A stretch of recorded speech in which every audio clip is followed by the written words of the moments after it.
Martin Paes bantah keras isu pindah ke Persib Bandung. Kiper Timnas Indonesia, Martin Paes baru saja membantah isu transfer yang mengaitkan dirinya.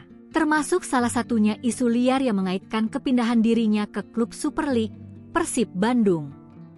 Lewat akun X resminya, Martin Paes menegaskan isu tersebut tidak bisa dibenarkan sumber asalnya. Bahkan, kiper yang kini memperkuat FC Dallas itu mengingatkan kepada siapapun agar tidak asal percaya dengan informasi berita yang tidak valid yang kerap kali berseliweran di jagat media sosial. Lebih lanjut, Martin Paes menegaskan dirinya sedang bekerja keras menjaga kebugarannya di tengah jeda kompetisi. Sementara terkait keberadaan dirinya di Asia, yang dianggap menjadi berbagai pemicu rumor transfer dirinya.